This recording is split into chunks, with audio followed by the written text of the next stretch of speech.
जय गुरुदेव। अनंत कोटि ब्रह्मांड नायक सदगुरु भगवान के चरणों में कोटि कोटि वंदन, कोटि कोटि प्रणाम। बाबा रामदेव जी महाराज के श्री चरणों में कोटि कोटि प्रणाम, अनंत अनंत उपार प्रणाम। सभी को हर हर महादेव, शंभो शंकर, शंभो शंकर। और जैसा आज समय है थोड़ा, और सप्ताह भर हो गया आप लोगों से बात किए हुए। बाकी बहुत लोगों के मैसेज देखे और कुछ लोगों के जवाब मैंने दे दिए। कल परसों जब टाइम मिला था तब आपने पढ़ लिए होंगे, और कुछ एक है जो बता दूंगा। और बाकी सब लोगों ने कंठक की तबीयत के बारे में पूछा। कंठक स्वस्थ है, वो तो उसी दिन हो गया जिस दिन सुबह से बाबा की कृपा हुई। सुबह परिस्थिति अलग थी, शाम होते होते ऐसी स्थिति हो गई कि जैसे कोई घटना ही नहीं घटी। शाम तो बिल्कुल वो स्वस्थ जैसा था वैसा हो गया था। कोई इससे दिन में लगा ही नहीं कि ऐसी कोई घटना भी हुई है। सब बाबा की कृपा है और गुरुदेव का आशीर्वाद तो है ही। और जिस वजह से भी आज जेठ सुदी एकम तिथि है, आगे 2 दिन के बाद आने वाली, उस दिन गुरुदेव की पुण्य तिथि है। तो उस दिन कोशिश ये करें कि उनके निमित्त कहीं भी मंदिर में, ठीक है ना, और कहीं भी मंदिर में अपनी इच्छा से, अपने हाथों से मंदिर को ऐसा चयन कर ले जहाँ हो मंदिर में अपनी इच्छा से गुरुदेव के निमित्त कुछ सामग्री, खान पान की कुछ दक्षिणा वगैरह। और जब भी एक और चीज़ हो, गुरु के निमित्त जब भी आप करो ना, ये दान शब्द यूज कभी नहीं करना। आपको दान शब्द बोलना ही नहीं होता है, ठीक है ना। गुरु को हम कभी कुछ नहीं दे सकते। जीवन भी शीश दिए जो गुरु मिले तो भी सस्ता जान, तो हमारा सामर्थ्य नहीं है। दक्षिणा कह सकते हैं, गुरु के निमित्त कोई श्रद्धा समर्पण कह सकते हैं। कभी मुख से ऐसे गलती से भी नहीं कहना कि मंदिर गुरु के निमित्त में मंदिर में दान करने, ऐसा कभी नहीं कहना, ठीक है ना।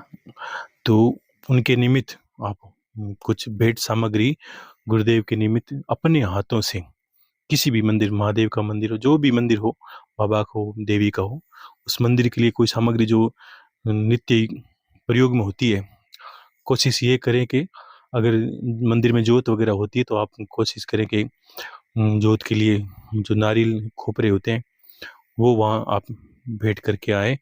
और कुछ खान पान की सामग्री, थोड़ा मौसम के अनुकूल कोई मीठी चीज़, कोई प्रसाद उनके निमित्त मंदिर में देवी को भोग लगा के, और जब भी पुजारी को दो, देखो निमित्ता होती है तब हमें नाम लेना होता है कि मैं अपने गुरु के निमित्त, निमित्त करते ही निमित्त हो जाता है, अन्यथा हम देते हैं तो हमारे निमित्त चला जाता है।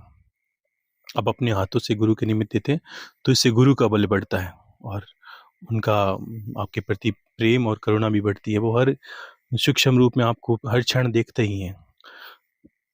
बातें बहुत हैं और ज्ञान भी बहुत है। और जैसे कि पुण्यतिथि गुरुदेव की आने वाली, तो बात गुरु शब्द पे आज करते हैं। फिर हम देखो, जीवन एक इंसान जीता है और मरता है, आयु पूरी करता है। एक गुरु एक ऐसा शब्द है, ऐसी एक महिमा है, एक एक अनूठी एक रस्म, एक रिश्ता, एक एक ऐसा नाता कह सकते हैं जिसको पता नहीं ईश्वर ने क्या सोचकर बनाया और मानव मात्र का कल्याण का कारण बन गया। ये जो शब्द है गुरु, और इसकी महिमा अनंत अनंत बार एक कल्याण का कारण बन गया। और बना किनका? जिनका जितना गुरु में समर्पण है उतना ही उसको मिलता है। हम देखते हैं कि गंगा सतत चलती है, गुरु को मेघों की संज्ञा दी गई कि वो बिना पक्षपात बरसात करते हैं, और वैसे ही गुरु को संज्ञा दी, वो निष्पाप निश्चल से सभी शिष्यों को एक तरफा ज्ञान देते हैं। बड़ा छोटा ऊंच नीच कुछ नहीं देखते, किसी ने कुछ दिया है तो नहीं दे दिया, तो सबके लिए एक बराबर। ये ऐसी रीत निभाकर, और जीते जी तो एक परम मनुष्यता जो एक शब्द है कि मनुष्य तो है ही सभी, लेकिन उसमें दया, करुणा, ममता और भक्ति, सौहार्द, ये सब गुरु भरता है। जब वो अपनी वाणी से आपको एक जीने की कला सिखाता है, जैसे एक शिक्षक है आपको ये सिखाता है कि जीवन में संघर्ष कैसे करना है, कैसे आपको धनोपार्जन करना है, कैसे आपको परिवार चलाना है, कैसे आपको नौकरी व्यवस्था करनी है। वैसे ही गुरु जो है, सद्गुरु है, वो ये आपको इस जीवन में कैसे शिक्षक कभी मनुष्य नहीं बना सकता आपको। वो आपको ये नहीं बताएगा कि इस संसार में आपको कैसा व्यवहार करना है, कैसे आपको रहना है, कैसे आगे का रास्ता तय करना है, ये उसका कार्य नहीं है। तो एक तो कहा गुरु, शिक्षक को गुरु कह सकते हैं, और एक कह सकते हैं हम कि एक तो गुरु है, और एक है सद्गुरु, जो ये निर्णय करता है कि आपकी सद्गति कैसे हो, आपका जीवन का उद्धार कैसे हो, और कैसे आप इस जो माया रूपी प्रपंच का जीवन आपने जिया है, इसे निकले कैसे। ये मार्ग तब शास्त्रों ने एक मत होकर कहा कि ये जो गुरु शब्द है, ये इतना विराट, इतना विशाल। अब आप अनुभव करो कि आप जन्म से भक्ति करते हो, पूजा पाठ करते हो, और अभी 2-3 वर्ष में आपने भी ज्ञान सुना। आपके भगवान की भक्ति से आपके सतत ज्ञान जो प्रकट हुआ, उससे 1000 गुना ज़्यादा आपको गुरु से मिल जाता है 1-2 वर्ष के अंदर। कुछ दिनों में मिल जाता है, एक बार सुनने से मिल जाता है। क्यों? कि गुरु ज्ञान का दाता है। ईश्वर ने ये ऐसा रिश्ता बनाया है कि मुझ तक आने के लिए आपको एक गुरु का चयन करना ही होगा, उसके पद चिन्हों पे चलना ही होगा। अब वो हमारे पर निर्भर करता है कि हम गुरु कैसा बनाते हैं, हमें गुरु से चाहिए क्या? एक तो यही स्थिति हो गई कि मेरा काम कब हो, मेरा स्वास्थ्य कैसे हो, ये एक घटना ऐसी है कि लाभ, हानि, सुख, दुख, यश, अपयश, दुख, दरिद्रता, इन सब चीज़ों से ऊपर उठकर इनसे तो ये संघर्ष, पिछली बार आपने कथा में सुना, ये तो संघर्ष करके अगर कोई पैसे की माँग करता है गुरु से, तो गलत है। कि ये विचार करें आप कि जो संघर्ष से अगर आपके भाग्य में नहीं है, फिर भी आप मेहनत करोगे तो आपको मिल ही जाता है। ये तो एक आपके संघर्ष से जो मिल रहा है, उसमें भगवान या गुरु का रोल नहीं है, उसका कोई भाग्य नहीं है। हाँ, आपको एक मार्ग ज़रूर मिलता है, जिससे आप अपना जीवन जी सकते हैं। हो सकता है उससे होता है बिल्कुल, ये भी मैंने अनुभव किया है कि सभी रास्ते खुलते हैं, क्योंकि गुरु आप की जो पीड़ा है वो देख नहीं पाता। तो आपके लिए वो मार्ग भी खोलता है जो बंद है, उसको भी खोलता है आपके लिए, ताकि आपका जीवन भी चले और आपके हाथों से धर्म कर्म भी हो। ये भी गुरु का चित्त रहता है अपने शिष्य के साथ सदा ही। ऐसा कभी नहीं है कि गुरु अपने शिष्य से अलग है। अब जो इस सिक्के के 2 पहलू की बात है, अगर कोई इंसान ये सोचे कि मुझसे गुरु दूर हैं, मुझसे मेरे पास कुछ ऐसा उनसे मिलने का साधन नहीं है, या तस्वीर है, तस्वीर और पादुका, पादुका प्रत्यक्ष है। एक बात कहूँगा मैं आपको कि जो अक्ष है, जो दिखता है, ये क्या है? बहुत लोगों के ऐसे प्रश्न है, भाव हैं कि हम भगवान को प्रत्यक्ष देख कैसे सकते हैं? तो कहाँ नहीं है। एक आप अपनी आँखें बंद करके ये अनुभव कर सकते हो। आप जिस जगह हो, जहाँ हो, आपके चारों तरफ हवा चल रही है, पेड़-पौधे, पशु-पक्षी सभी तो ईश्वर हैं। अगर दृष्टि यही रही कि गुरु के आश्रम में ही भगवान है, किसी धाम में ही भगवान है, आपने देखा आजकल तो धामों की स्थिति अब ऐसी स्थिति हो गई है कि सारी दुनिया टूट पड़ी है। जिनको भक्ति से कोई लेना-देना नहीं है, जिन्होंने कोई मतलब ही नहीं है, वो कभी ना तो पूजा-पाठ करते हैं, ना कोई भक्ति भाव, ना कोई ईश्वर के दर्शन, वो भी मंदिर चले जाते हैं और वो ही भीड़ भड़ाका करते हैं। उनके लिए तो एक घूमने का साधन हो गया, और धामों की परिस्थिति ऐसी हो गई कि पैर रखने की जगह नहीं है। और तो इससे अच्छा ये तो अभी पहला कदम है, आगे-आगे देखो आप होता क्या है। ये लोग जो हैं वो धाम को रहने ही नहीं देंगे। ये जो पहुँच रहे हैं और जो भीड़ इकट्ठा कर रहे हैं, उनमें से 1% है जिनकी पात्रता है दर्शन करने की, सत्य बताऊँ तो, लेकिन वो दर्शन कर ही नहीं पाते, और जिनकी कुपात्रता है, जो पात्र है ही नहीं, उनको दर्शन करो या ना करो, उनके लिए कोई फल नहीं है उनका, कोई उनके लिए कृपा नहीं है। वो तो एक मंदिर मूर्ति की भाँति दर्शन करके आ जाते हैं, अपने ही अलग से ढोल नगाड़े बजाते हैं, भाई हमने जाके आगे दर्शन कर लिए। उनके जीवन में उनका कोई सौभाग्य नहीं उतरता है, ना ही उनकी कोई दर्शन का पुण्य लाभ मिलता है, ना ही उसके जीवन में कोई बदलाव आता है। और जो भक्त हैं, देखो कलयुग का पहरा क्या है कि भक्त हैं वो पीछे रहेंगे। जो सादगीपूर्ण इंसान है, वो शांत शांत है, वो शांतिपूर्ण है, उनका यश-अपयश, ये इन चीज़ों से वो नीचे ही, ना तो उनका नाम कहीं, आप समझो एकदम सादगी में रहेंगे। और मंदिर में एक ऐसा परिस्थिति होगी कि वीआईपी दर्शन, बड़े लोगों के दर्शन पहले आए, वो दर्शन, पैसे दो पे वो दर्शन। तो अब जो पीड़ा सहन करके जाता है, उसके पास पैसे तो है नहीं, इसलिए पीड़ा में जाता है, और भक्ति भाव से जाता है तो वो पैदल यात्री भी जा सकता है। तो दर्शन, अब ये तो संभव है नहीं कि उसको दर्शन, उसको नहीं मिलेंगे दर्शन, क्यों?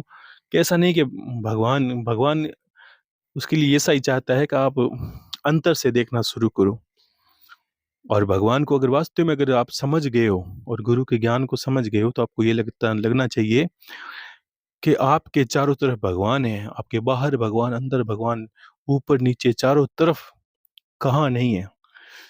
हर क्षण प्रकृति में घटना घटती है। एक बीज से वृक्ष वृक्ष कैसे बनता है, एक ही भूमि है अलग अलग रंग के फूलों को कैसे पैदा करती है, एक ही हवा अलग अलग जगहों पर अलग अलग मौसम को परिवर्तित, कहीं कहीं गर्मी, कहीं सर्दी, कहीं बारिश, कहीं इतने बदलाव, नित्य सूर्य उदय होता है, नित्य अस्त होता है, नित्य चंद्रमा निकलता है, तारे निकलते हैं। ये क्या है? किसने ये घटनाएं, किसने ये सबको बनाया, किसने ये जोड़ा, जीवों को अलग अलग योनियों में धकेला, किस किस को कैसा जन्म दिया, किसका व्यवहार कैसा, अनंतो अनंत इंसान, और सबका व्यवहार अलग अलग, सबका स्वभाव अलग अलग। तो ये चारों तरफ क्या है? आपके प्रभु ही प्रभु है। आपको ढूंढने की जाने की जरूरत ही नहीं है, कहीं भी जाने की आवश्यकता नहीं है। मैंने ये बात बहुत पहले की, अब भी कहता हूँ, कहीं भी घर से बाहर निकलने की ज़रूरत नहीं है। अभी घर से बाहर निकलोगे, जो समय है, उसके अनुसार आप ठगे जाओगे, आप चोरों-लुटेरों में फँस जाओगे। आपकी ऐसी परिस्थिति हो जाएगी कि धन लगेगा, आपका अपमान भी होगा, आपको वो शांति भी नहीं अनुभव होगी जिस जिस शांति की तलाश में आप जाते हो। वो शांति आपके अंदर ही है। एक बात कही थी मैंने कि शिष्य गुरु के पास गया और कहा कि गुरुदेव, मन में बड़ी अशांति है, शांति कैसे हो? तो गुरु ने कहा, भाई शांति के लिए आए हो? कि हाँ गुरुदेव, मैं शांति के लिए आपके पास आया हूँ। तो गुरु ने कहा, तुम्हारे पास 1 रुपए का सिक्का है क्या? तो वो सिक्का गुरु ने उठा के कहा कि आप बाहर फेंक के आ जाओ। बाहर फेंक के आ गया और कहा कि अब ढूंढो इसको। क्या गुरुदेव, मैंने सिक्का तो बाहर फेंके, बाहर यहाँ कैसे ढूंढूं? तो वैसे ही अगर शांति भीतर छुपी है, तो उसको बाहर ढूंढोगे कैसे? तो शांति का जो अर्थ है वो है भीतर। वो कब मिलेगा? एकांत में। ईश्वर भी एकांत में ही अनुभव होगा, एकांत में साधना होगी, एकांत में भक्ति भजन, सब कुछ एकांत का विषय है।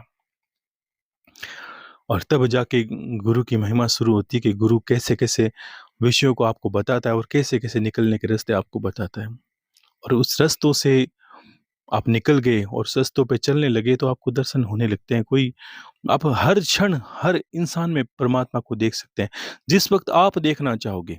प्रहलाद जी की घटना सबको याद है, मैंने 50 बार कहा, फिर से कहता हूँ कि एक ऐसा खंबा जो मिट्टी का, जो धातु का बना है, अब उसमें उसको उनको परमात्मा दिखते हैं।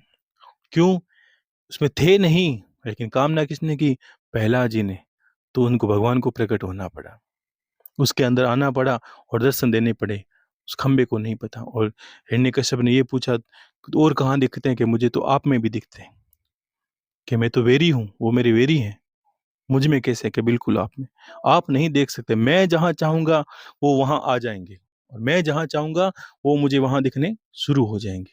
हर कोई नहीं देख सकता, ये तो भक्त की एक दृष्टि है, और उसने तुरंत जहाँ जमा ली कि मुझे यहाँ ईश्वर चाहिए, उसी वक़्त वहाँ वो प्रकट हो जाते हैं। ये ईश्वर की महिमा है। अगर जिस दिन आपने परम श्रद्धा और विश्वास से और गुरु के शब्दों को मानकर और सार्थक करने की इच्छा की, और उसी क्षण आप एक छोटी सी शिवलिंग में, आप बड़ी एकदम, जिसको बोलते हैं एकदम अब दृढ़ निश्चय से बैठकर, और 1 मिनट 2 मिनट माला करके भाव करके परमात्मा का दर्शन करो।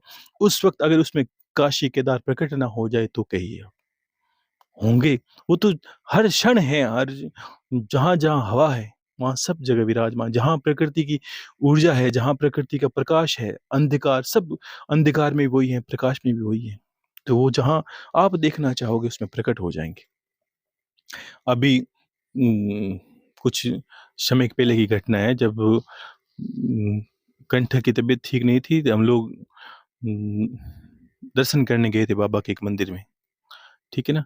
तो मंदिर में दर्शन किए और वापस आए, तो मैंने प्रणाम किया बाबा की मूर्ति को और बाहर निकला, तो बाहर निकलते ही एक पुजारी, मान लीजिए आपकी दृष्टि में, सबकी दृष्टि में एक पुजारी जो बैठा है मंदिर के आगे, और उसको मैंने प्रणाम किया। घटना तो और भी ऊपर नीचे हुई। मेरे आंतरिक अनुभव है, कुछ बताने चाहिए, कुछ नहीं बताने चाहिए। जो बताने चाहिए वो सुनो आप, कि मैंने प्रणाम किया और उन्होंने आशीर्वाद दिया। जैसे ही उन्होंने मेरे ऊपर हाथ रखा, तो मुझे वो ऊर्जा अनुभव हुई जो बाबा की प्रत्यक्ष रामदेव जी महाराज की थी।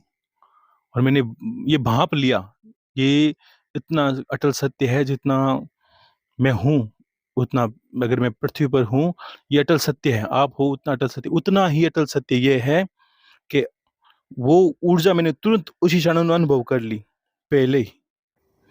तो उस ऊर्जा को मैंने उसी क्षण अनुभव कर लिया, क्योंकि बाबा मेरे चित्त में निवास करते हैं, मेरे गुरु मेरे चित्त में निवास करते हैं, महादेव चित्त में निवास करते हैं। मैंने इतने वर्षों की पूजा पाठ भक्ति से उनकी ऊर्जा को अनुभव किया कि कहाँ उनकी ऊर्जा विराजमान है, किस मंदिर में है, कहाँ है, बाहर कहाँ है, भीतर कहाँ है, कैसी यज्ञ आहुतियाँ उनकी ऊर्जा किस, मतलब किस स्थिति में दर्शन देती है। तो ये अनुभव किया। जैसे ही उन्होंने दर्शन, सर पे हाथ रखा, मैंने ऊपर उठ के प्रणाम करके, मेरे शब्द मुँह से ये निकला, बाबा प्रणाम करूँ। इतना बोला तो वो भी स्तब्ध हो गए, चुप हो गए बिल्कुल, और हँसने लगे, और उन्होंने तुरंत ही आशीर्वाद दिया। और मेरे साथ घर से थे और कुछ गुरु भाई थे, उन्होंने बाहर निकलते ही कहा, मैंने कहा आपको आपको बाबा को देखना है तो वहाँ जाके खड़े हो जाइए, इस बार आप प्रणाम करो, और अगर आपको बाबा नहीं दिखे तो कहना। और उन लोगों ने वापस प्रणाम किया, और सबका यही मत है, और एक सटीक है ये, कि बिल्कुल आज हमने बाबा को देख लिया। तो ये देखने वाले की दृष्टि पर निर्भर करता है, क्योंकि अगर आप कहो कि मुझे प्रत्यक्ष गुरु भगवान के दर्शन करने में, बताऊं, कहते हैं कि एक शब्द है, तुलसी संसार में सबसे मिलिए धाय, ना जाने किस रूप में नारायण मिल जाए। एक बहुत अच्छा तुलसीदास जी का श्लोक। इसका अर्थ है कि किसी भी परिस्थिति में आप ये कैसे मान लोगे कि वो, क्योंकि एक बहुत बड़ी विडंबना है दुनिया के साथ।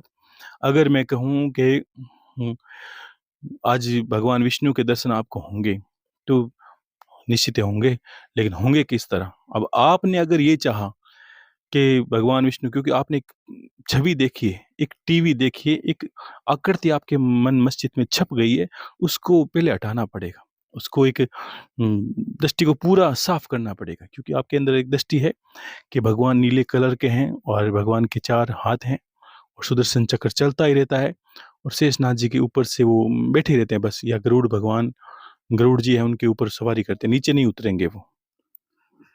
और तब जब तक ये दृश्य आपके मस्तिष्क से निकलेगा नहीं, तब तक आपको भगवान के प्रत्यक्ष दर्शन होंगे ही नहीं, सत्य है। और जिस दिन आपने ये दृश्य को हटा दिया, और ये जाना कि जो निराकार है, वो आकार यानी अक्स में ही प्रत्यक्ष है, अक्स क्या, जो दिखता है, और उसमें प्रत्यक्ष देखना जिस दिन आप चाहोगे, और आपके अंतर कामना से उसी दिन, जिस सामने वाले को पता नहीं चलेगा, पहला जी की बात, आपकी अवस्था बनेगी कि मुझे तो आपके अंदर ही परमात्मा दिखते हैं।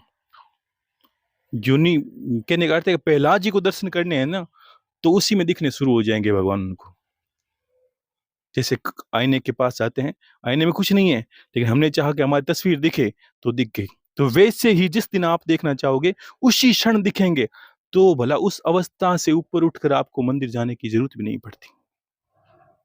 एक भाव है, आप जाओ, कोई दिक्कत नहीं है, जाना भी चाहिए, लेकिन एक चीज समझो आप, लेकिन आपकी अवस्था भी होनी चाहिए, अन्यथा आपके अंदर ये मस्तिष्क में छप जाएगा कि जो मूर्ति है उसी में ही परमात्मा है, और कहीं नहीं है। ये एक मूर्ख परिस्थिति है, और मूर्ख अवस्था है, जो यही मान बैठी है, दृढ़ एक पत्थर की बाती, कि बस भगवान है तो पत्थर के अंदर है, बाहर कहीं नहीं। हाँ, वो जड़ और चेतन में है, लेकिन उस अवस्था से जब तक ऊपर नहीं उठोगे, आप उनके प्रत्यक्ष रूप को कभी समझ नहीं पाओगे, और जीवन बीत जाएगा, और आपके वो विचार बना रहेगा कि हाँ वो आएंगे ऊपर से 4 हाथ लेकर, ये भाव बनेगा। क्योंकि ये तो भक्ति की कामना है कि हमने, अगर कोई प्रेम करता है तो वो अच्छे से ऐसी छवि बनाने के प्रयास करता है, तो और हमने बचपन से एक छवि मन में मस्तिष्क में बना रखी कि ऐसा-ऐसा स्थिति भगवान की है, आएँगे तो ऐसे लगेंगे, वैसे लगेंगे। आपके भाव हैं और जिनको दर्शन हुए उन्होंने मान ले कोई पुस्तकें लिखी है दर्शन की, हाँ, सत्य है। लेकिन देखो मनोस्थिति जैसे एक भगवान शंकर के अलग-अलग प्रारूप हैं। किसी ने भैरव जी के दर्शन करने चाहे, तो भगवान शिव ही उनको भैरव के रूप में दिखते हैं। और किस तरह उनका स्वरूप है वैसे, अब तो वो वैसे लिखेगा भाई भैरव जी मेरे सामने आए, बड़े काल भैरव थे और हम मान लीजिए बटुक भैरव की सेवा करते हैं तो हमें वो रूप नहीं दिखेगा। लेकिन हमने ये मान लिया कि हम तो बस काल भैरव के उपासक हैं या हमें वैसी ही छवि दिखनी चाहिए। तो वो तो लिखने वाले की मनोस्थिति कैसी थी, उन्होंने कैसे दर्शन किए वो उसकी बात थी। आपको कैसे मिलेंगे वो आपकी बात है। लेकिन ये सब चीज़ें आपको, ये सब चीज़ें जानने के लिए गुरु आपके सहयोग करता है, आपका मार्गदर्शन करता है, पथ प्रदर्शन करता है। नहीं तो आप एक जड़ की भाँति आप खुद एक पत्थर हो जाओगे। अंत में ये स्थिति बन जाएगी कि पत्थर को पूज-पूज के आप बिल्कुल पत्थर ही हो जाते हो। आपको ये भान ही नहीं रहता कि कब इस पत्थर में प्राण आएँगे, कब इस पत्थर में प्राण आप जागृत कर सकते हो, किस तरह इस पत्थर में प्राण डाल सकते हो। अगर आपकी अवस्था अच्छी बनी, एक बात मैंने बहुत पहले कही थी कि मैंने तारा माँ की साधना की थी बहुत समय पहले। जब भगवान शिव की उपासना की तब 1-2 वर्ष मैंने लगातार नवरात्रा, सावन वगैरह हर जगह जब अनुष्ठान करता तो मैंने माँ तारा की उपासना मैं करता।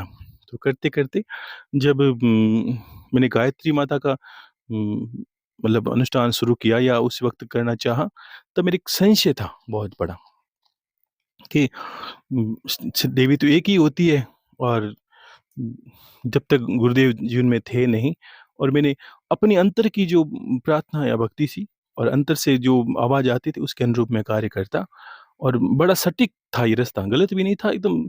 ईश्वर ने अपने आप ही चयन किया, ये इसके बाद ये करना है, एक आदेश हो जाता कोई मार्ग से किसी न किसी रूप में और वो सटीक होता है। ऐसा नहीं कि मैंने अपने मन से ये कर लिया, ऐसा नहीं। मन में नहीं, मन की बात अलग है, अंतरात्मा की बात अलग है। तो आदेश होने का अर्थ है कि वो देवी प्रत्यक्ष में दिख जाती। मैंने भाव किया 10 दिन के मैंने, हे माँ आपकी मैं आराधना करता हूँ। वो किसी न किसी रूप में मुझे दिख जाती कि ऐसा आप कर लो। ये बचपन से रहा और ईश्वर की कृपा रही बाबा की।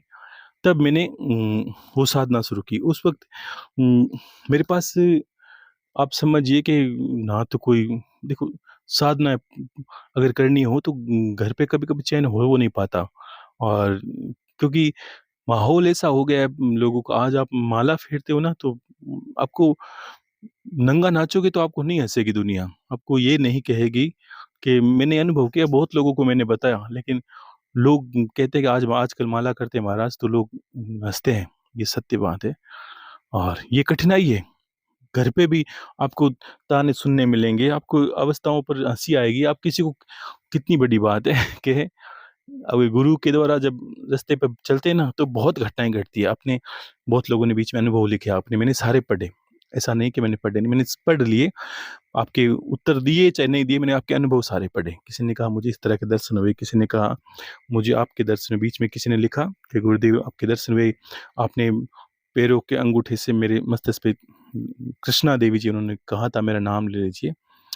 तो कृष्णा देवी जी, आप इन्होंने लिखे कि मेरे दर्शन हुए और अंगूठे से मेरे ललाट पर देखो, सूक्ष्म रूप में शक्तिपात जब करते हैं ना हम, गुरु का चिंतन ज़्यादा करते हैं तो किसी न किसी रूप में गुरु का जो सूक्ष्म स्वरूप है वो हमें एक ऊर्जा के रूप में आपको दिखाई देता है। वो ये अनुभव करवाता है कि आपका और उनका जो संबंध है वो एक तरफ़ा है। एक तरफ़ा नहीं, मतलब कि एक समझिए कि एक ही रास्ते पर हो या एक ही ऊर्जा स्तर के हो या एक ही मार्ग पथिक हो, ये आपको वो गुरु के किसी न किसी रूप में जब दर्शन होते हैं तो आपको ये अनुभव करवा देता है।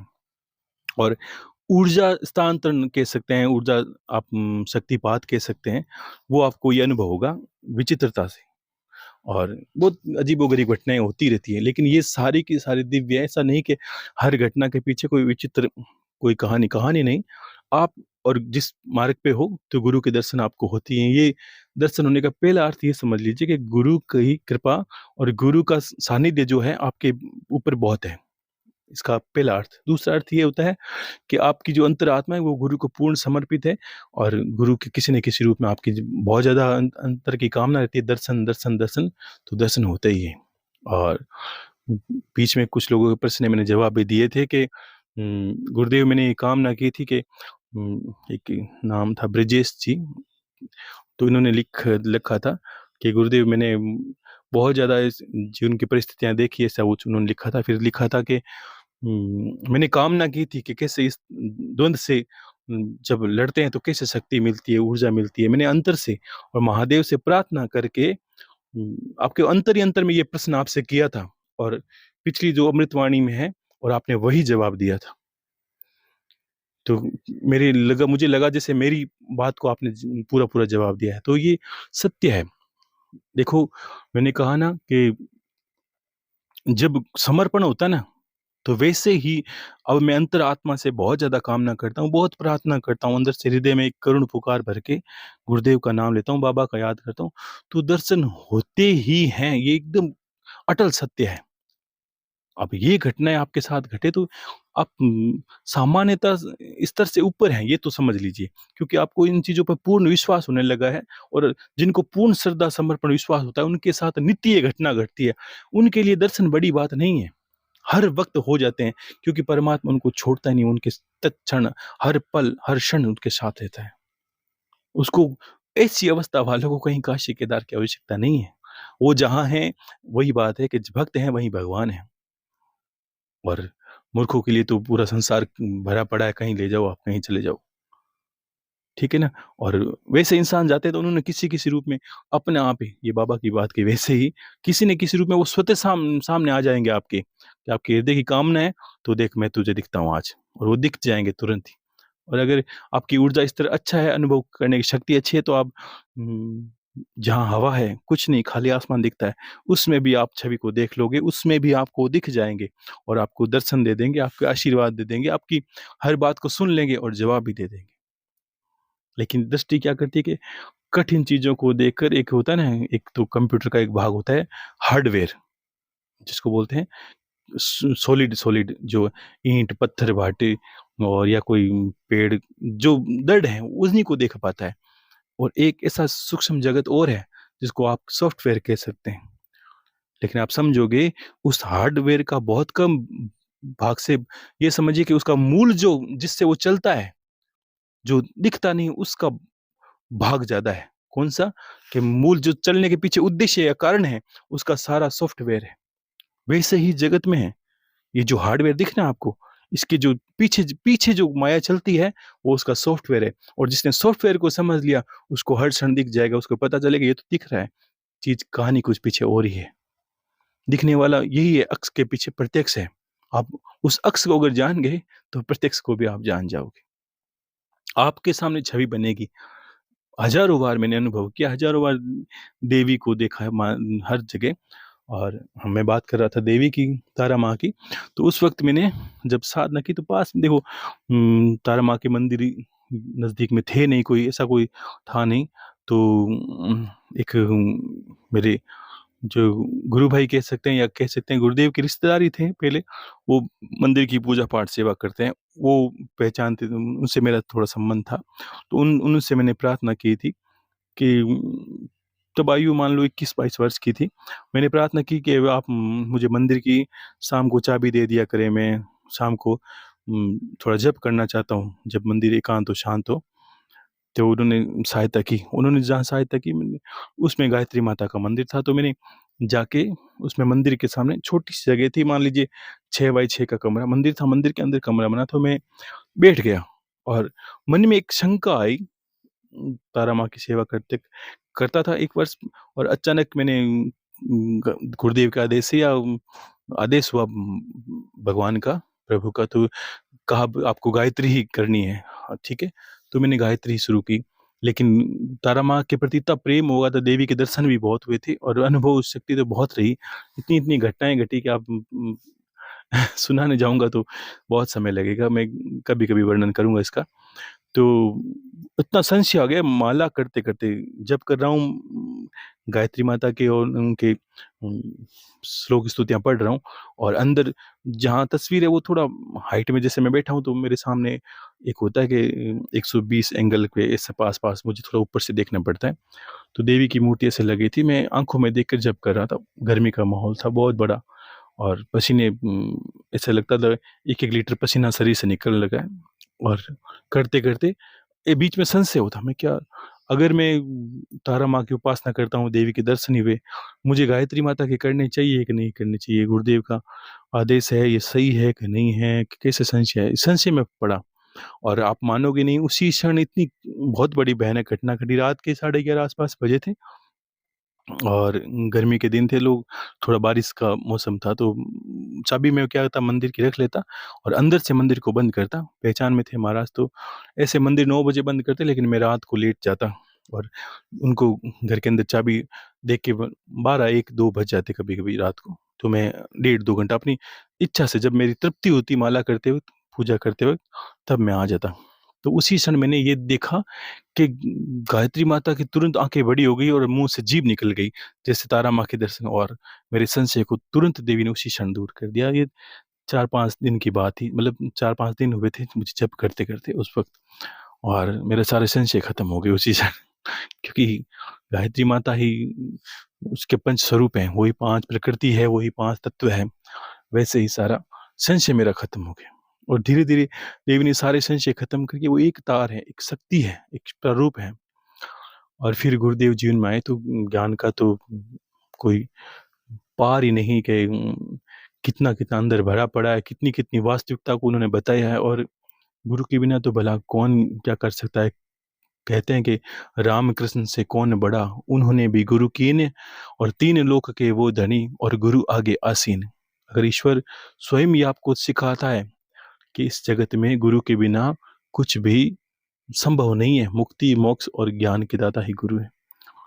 तो अगर सामान्य इंसान के लिए कितना बड़ा, मतलब गुरु के लिए बहुत बड़ा दर्जा है, या अगर ईश्वर चयन करता है गुरु के और उनके पद चिन्हों पर चलता है, अगर भगवान कृष्ण अपने स्वरूप को निखारने के लिए, ज्ञान का विस्तार करने के लिए, अपनी जागृति करने के लिए मथुरा वृंदावन छोड़कर उज्जैन जाते हैं, और उज्जैन में संदीपनी ऋषि के आश्रम में वो शिक्षा ग्रहण करते हैं, तो कोई छोटी बात तो नहीं है।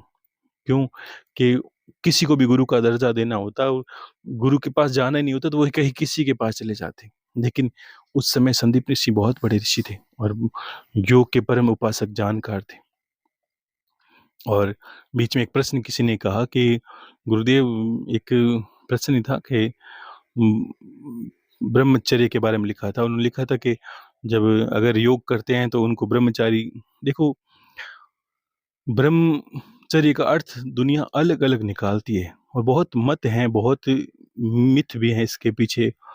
अगर ये समझते हो कि ब्रह्मचर्य ये है कि स्त्री से दूर रहें, विवाह ना करें, तो वो ही इंसान योग को प्राप्त करेगा। तो आपको ये समझना होगा, शिव से लेकर जितनी भी सप्तऋषि हैं, योग में तो सब प्रवीण थे, योग विद्या थी। आपने पीछे योगियों की किताबों को भी बहुत पढ़ा होगा। सबकी पत्नी, परिवार और सबका था। तो पहले तो ये मिथ को हटा लीजिए। हाँ, एक कुंडलिनी जागरण, अगर खाली अवस्था यही रखना चाहते हो कि मैं बहुत कम समय में कुंडली को जागृत करना चाहता हूँ, तो बहुत कम समय के लिए आपको, लेकिन उसमें अगर ब्रह्मचर्य को इस तरह दृढ़ता से पालन करते हो, शरीर को दृढ़ बनाकर, तो आपकी विक्षिप्त अवस्था भी बनती है। क्योंकि अवस्था शरीर की अलग-अलग है, और मेरे मत में दोनों ही बात सही है। ये भी नहीं है कि ब्रह्मचर्य, ये नहीं कि वीर्य का क्षीण करो, ये ब्रह्मचर्य, ये भी सही है। लेकिन आपकी वास्तविकता ये है कि ब्रह्मचर्य का अर्थ है कि ब्रह्म और आचरण, ब्रह्म का आचरण करना, या ब्रह्म के शरण में रहना, या ब्रह्म के ये समझ लीजिए ब्रह्म में लीन रहना। अब ये ब्रह्मचर्य है। भई ब्रह्म के जो है ब्रह्म है, जो ब्रह्म का आचरण करना, ब्रह्म के स्वरूप में रहना, उसमें ये भी मान्य है कि अगर कुंडली, मैंने कहा ना, कठिन दृढ़ मार्ग चयन करते हो और तुरंत आपको लगता है कुंडलिनी के लिए प्रयास करना है बहुत जल्द अवस्था में, तो आपको ये मार्ग भी बुरा नहीं है कि आप ब्रह्मचर्य का पालन इस तरह करो कि स्त्री से दूर रहो। बाकी ये एक अवस्था अलग है। अगर स्त्री मान के भी करते हो तो ये भी इसमें आप वो ये समझ लोगे कि आप वो स्त्री से परहेज है या स्त्री को आप दूर रख रहे हो, या स्त्री का इसमें संभोग मतलब संभाग है वो मानते नहीं हो, तो भी आप गलत सोच रहे हो। क्योंकि मैंने कहा ना, स्त्री के बिना संसार की कल्पना ही नहीं कर सकती, और जैसे शिव के बिना शक्ति की कल्पना नहीं कर सकते या शक्ति के बिना शिव की कल्पना नहीं कर सकते। और बार-बार एक स्त्री को आप बीच में लाकर अगर उसके आप इस कहने की अवस्था में उनको भी एक नीचा दिखाने का प्रयास अगर मन में रहता है कि स्त्री की वजह से आपके ये बाधा आती है कि आपको ज्ञान नहीं होगा ये स्त्री के बिना, तो आप गलत सोच रहे हो। क्योंकि जिसकी आप उपासना करने वाले हो, जिस कुंडलिनी शक्ति का नाम पीछे लेते हो, वो एक स्त्री ही है। और जो शक्ति प्रारूप है, मैंने कहा ना, एक तो हार्डवेयर ये शिव ही समझ लीजिए जो आपको दिखता है चारों तरफ, ईंटें, पत्थर जो भी, लेकिन इनके पीछे जो जो इनको जोड़ के रखती है, इनके पीछे जो ताकत चलती है वो शक्ति का प्रारूप है।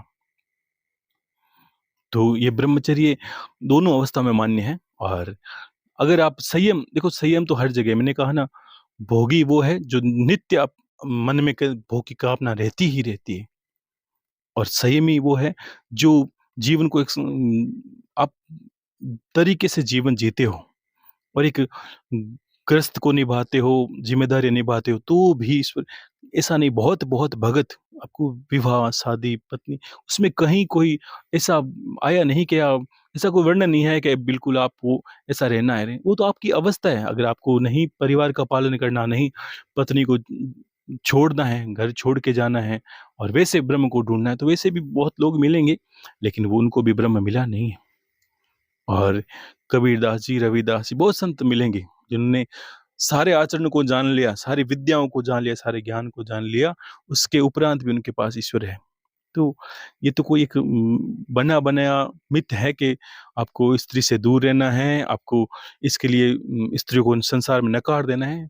देखो, शक्ति के बिना इस संसार की कल्पना व्यर्थ है। अगर स्त्री-पुरुष का संयोग ही नहीं होता, तो ये संसार की रचना भी नहीं होती।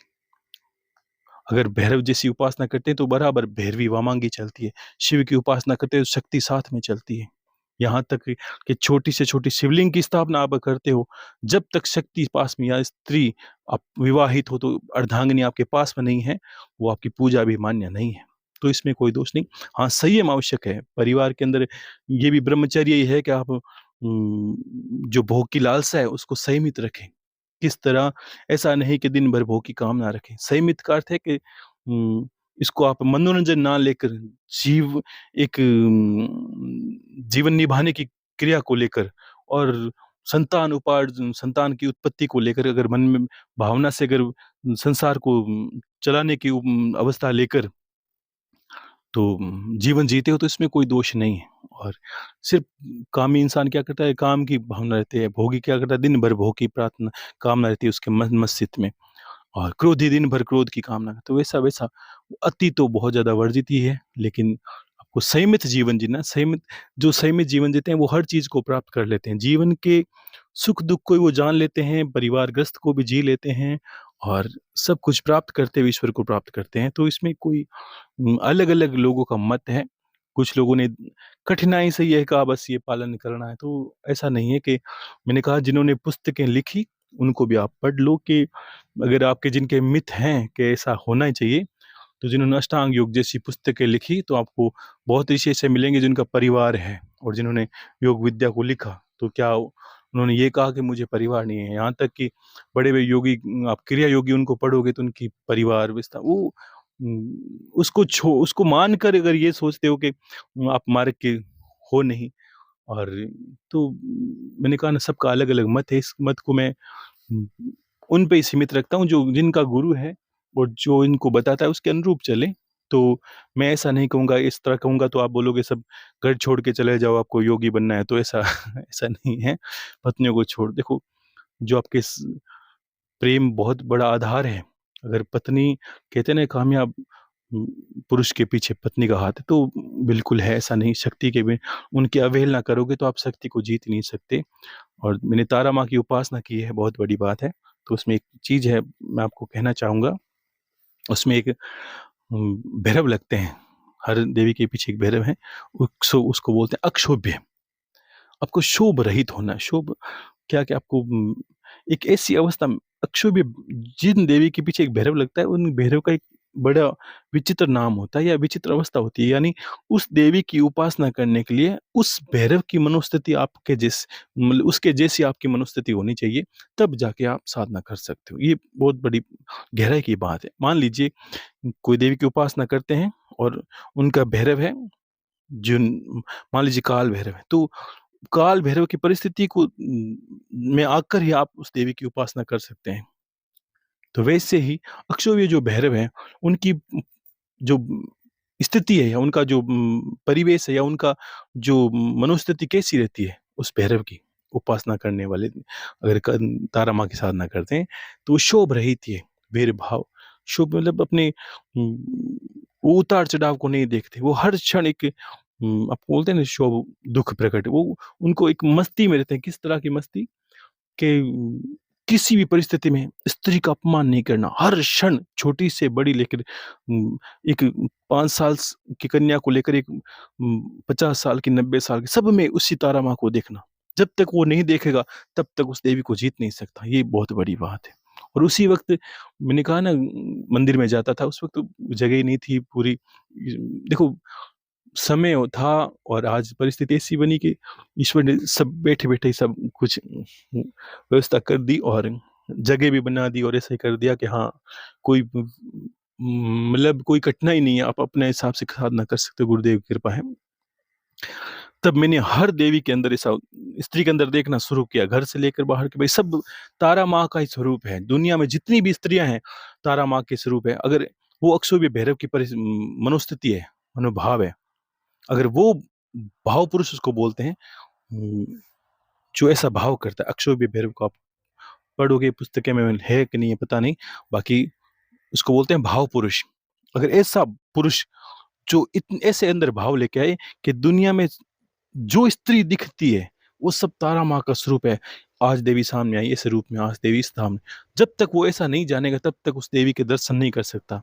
और मैंने ऐसा किया और आप मानोगे नहीं, बहुत बहुत शानदार, जितने सुंदर देवी के दर्शन करने थे मैंने किए, और जितने विकराल रूप देखने थे मैंने देखे। देवी के, तारा माँ के 3 स्वरूप हैं, एक बालिका के रूप में, एक युवा स्त्री के रूप में और एक ऐसी स्त्री के रूप में जो संसार को निगल ले। और तीनों रूपों में देवी ने दर्शन दिए। 1 महीना लगा मुझे उस भक्ति में, और जो संशय था माता ने वो भी दूर किया। तो वही परिस्थिति रहती है इंसान की, लेकिन करने से पहले ही हमारी मनोस्थिति ऐसी रहती है कि होगा कि नहीं होगा, कि ये है कि वो है कि, देखो ये एक ऐसा जगत है, जो मैं बातें करता हूँ, जो मैं आपको ज्ञान देना चाहता हूँ, इस ज्ञान के कोई, बोलते हैं ना कि हाथ पैर नहीं है। क्यों? कि मैं उस सॉफ्टवेयर की बात करता हूँ जो दिखता नहीं है आपको और उसके अंदर है ज़रूर। वो ठीक ऐसे ही है जैसे उपग्रह से फ़ोन जुड़े हैं हमारे, सैटेलाइट से, और फ़ोन के कनेक्शन होते हैं, दिखता नहीं है कुछ भी। वैसे ही जो दिखता नहीं उस पे विश्वास करना, और और है वही जो दिखता नहीं वास्तव में। उस पे विश्वास जब तक नहीं कर पाओगे तब तक जीत भी नहीं सकते। ना तो साधनाओं को, ना गुरु को, और ना अटल विश्वास के बिना आप कोई भी देवी देवताओं के दर्शन कर सकते हो। क्योंकि एक अवस्था, मैंने कहा ना, एक एक ऐसी अवस्था होती है कि सिर्फ यही तक सोचता है इंसान के, ये एक बड़ी विचित्र मानसिकता है कि बस मंदिर के जाके ही ईश्वर दर्शन करने, मंदिर में जाके ही भगवान दिखेंगे, धाम में जाके ही गुरु मिलेंगे, धाम में जाके भगवान मिलेंगे। तो आप समझ लेना, आपके लिए भगवान है नहीं, आप वही हैं जो घूम फिर के आएँगे। और कबीरदास जी की वाणी में बार-बार कहूँगा, कबीरा बहुत भटक गया मन ले अब विश्राम, और ढूँढत ढूँढत जुग भया तिल के ओटे राम। तो ये अवस्था जब तक नहीं आएगी तब तक आप भूल जाओ कि ईश्वर आपके लिए है। आप उन लोगों में से बहुत, जो 100 में से 90 लोग हैं कि आप घर में थैला पकड़ा, उसमें कुछ मीठा प्रसाद डाला, रवाना हो गए। आज कहाँ के, आज का काशी, काल कहाँ के केदार, परसों वृंदावन कहीं के, और मिला आपको कुछ नहीं, झोला आपका खाली का खाली पड़ा है। रहो वैसे के वैसे रहो। अगर ज्ञान मिले और भगवान मिले और रोना हो, ये संभव ही नहीं है। अगर गुरु मिल जाए और रास्ता ना मिले हो, तो समझ लेना गुरु मिले ही नहीं अभी तक। वो वही बात है कि अगर किसी ने भर पेट के खाना खाया है और भूख बाकी है तो समझ लेना खाना अभी तक पूरा हुआ नहीं है। और जिसने भूख मिटा ली तो उसे लगेगा हाँ, मुझे गुरु मिले हैं, वास्तव में मैंने मेरे ज्ञान की तृप्ति की है। गुरु क्या करता है? आपको ज्ञान से सरोबार कर देता, तृप्त कर देता है। ऐसा लगता है कि दुनिया के सारा ज्ञान मेरे अंदर कूट-कूट के भर गया है। सारे अनुभव मेरे अंदर भर गए हैं। सारा रहस्य मैं जानने लग गया हूँ प्रकृति के, देवों के सारे रहस्य को मैंने गुरु ने मेरे सामने प्रकट कर दिया। मेरे सामने प्रत्यक्ष कर दिया कि ये देखो, ये संसार का रहस्य ईश्वर की माया है। और सामने ईश्वर को लाकर खड़ा कर दे। स्वामी खड़ा 2 तरीके से होता है। मैंने कहा ना, अगर सच्चा गुरु मिले तो आपको उस रहस्य को बता देता है कि कैसे आपको अक्स में प्रत्यक्ष दिखेंगे। और नहीं तो आपको ये बोलेंगे बस आप करते रहो और अंत में आपके पास विमान आएगा और भगवान आएँगे और आप बस इंतज़ार करते रहो। अंत में विमान आएगा कि नहीं आएगा वो तो मुझे पता नहीं। बाकी जीते जी विमान को देखना है तो आप इस ज्ञान को ग्रहण करो कि अक्स में ही प्रत्यक्ष है। और जिस दिन आप देखना चाहो, आपके शत्रु में कितने बड़े-बड़े योगी हुए, उन्हें वैर नहीं हुआ किसी से। क्यों नहीं हुआ? कि उन्हें शत्रु में भी ईश्वर दिखने लगे। वो कह रहा है बाहर से कुछ और है जो दिख रहा है, अंदर से तो कुछ और ही है। इसको तो मूर्ख को पता ही नहीं इसके अंदर क्या चल रहा है। तो लेकिन उसके देखने के लिए गुरु क्या करता है? पहले आपको एक तरह से वो पत्थर की भांति आपके भीतर एक जागृति पैदा करता है कि आप कैसे हो, आपको कैसे ईश्वर देखने हैं। तो वैसे जगत के अंदर ईश्वर और मैंने कहा ना ईश्वर की माया, ये गुरु शब्द ही ऐसा है जो इसको माया को अलग करे और आपको बताए कि इस माया के पीछे, पर्दा के पीछे किस तरह ईश्वर है। इतनी बड़ी सिर्फ गुरु की महिमा हो सकती है, इतना बड़ा गुरु का ही ज्ञान हो सकता है। परमात्मा ये नहीं बताता हमें, कभी भी परमात्मा गुरु का कार्य नहीं करता, कभी भी। परमात्मा की भक्ति से इतना ज़रूर होता है, ज़्यादा भक्ति करता है कोई इंसान और गुरु के रहस्य को नहीं जानता, ना उसके जीवन में गुरु है, बहुत ज़्यादा भक्ति करता है, तो भगवान उसके जीवन में कहीं से लाके गुरु पटक देते हैं कि ले, ये अब मेरे रहस्य को यही बताएगा तुम्हें, क्योंकि तू नहीं जान सकता, तुझे तो यही है कि बस एक मूर्ति लेके घूमता रहे कि ये भगवान है, ये भगवान है, ये भगवान। क्योंकि जब तक इसी में भगवान रहेंगे तो भगवान के विराट रूप को कभी नहीं जान सकते तो। और जब तक विराट को नहीं जानोगे, अपने आप को ही नहीं जानोगे, क्योंकि विराट में ही मैंने कहा ना ईश्वर बाहर भी है और आपके अंदर भी। और आपके अंदर जब तक योग से, योग का अर्थ है जोड़ना, जुड़ना। तो जब तक ईश्वर से अंदर से नहीं जुड़ जाते और आपके अंदर योग प्रकट नहीं हो जाता, तब तक ना तो ये समझिए कि मोक्ष मुक्ति का रास्ता खुला है कि नहीं, कोई भी रास्ता आपको नहीं निकाल सकता। आप धामों में घूमते रहोगे, निस धाम होगा, वो धाम है, वो धाम है। आप अनुभव करोगे कि दुनिया में कितने धाम हैं। और एक इंसान बनने के लिए जो अब ये षड्यंत्र हो जाएगा कि अगर किसी चीज़ की आवश्यकता है तो उस देवता के पीछे लगो, इस देवता के पीछे लगो। हाँ, ऐसी सब मान्यताएँ हैं। और अगर मुक्ति, मोक्ष और गति का रक्षण जो रास्ता चयन करना है तो सच्चे ज्ञान की तरफ चलते चलो। काम तो होते ही हैं इंसान के, किसी भी भक्ति भाव करोगे, किसी की पूजा करोगे तो भगवान प्रतिफल देता ही है और सुनता भी है, आपके कार्य भी करता है। और बाकी तो क्या ही कहूँ मैं। और गुरुदेव की बात इसलिए आई गुरु शब्द पर आज बहुत बड़ी-बड़ी कि गुरु की महिमा इतनी बड़ी अटल विशाल है कि मैंने कहा ना क्या से क्या कर देता है। वो एक सामान्य पत्थर को उठाता है, तराश कर हीरा बना देता है। ये गुरु की महिमा है। और अन्यथा बिना गुरु के लोग अंधों की भांति जीवन जिए जा रहे हैं, ना तो उनको गुरु का कोई भान है, ना उन्हें चाहिए क्यों? जिनको ज़िंदगी मिली है घूमने के लिए, नाच रहे हैं, घूम रहे हैं, फिर रहे हैं, अय्याशी कर रहे हैं, बस जीवन जी रहे हैं। और भगवान सुख, उनका कहना भी यही है, भगवान खुश है इसलिए तो हम पे ये प्रसन्नता की है और चाहता है कि तू भोग, सब सुख भोग ले।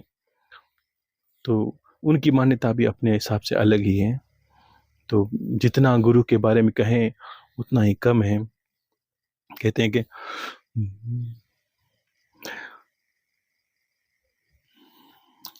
कुंपारो नीर किण विद सूके सिर सायरी आंसू आवे वो गुरा सा बिना कुण माने प्रेम जल पावे जी। जी कुंपारो नीर किण विद सूके, कुंपारो नीर किण विद सूके, ओ सिर सायरी आंसू आवे वो गुरासा बिना, कुन माने प्रेम जल पावे जी। हो सतगुरु म्हारा भंवर स्वरूपी, कीट पकड़ घर लावे जी। दे गुंजारी शब्द सुनावे, होय भंवरी उड़ जावे हो गुरासा बिना, कुन माने प्रेम जल पावे जी। कहते हैं सतगुरु म्हारा भंवर स्वरूपी, कीट पकड़े घर लावे जी। दे गुंजारी शब्द सुनावे, ओ ये भंवरी उड़ जावे हो गुरासा बिना, खुण माने प्रेम जल पावे जी।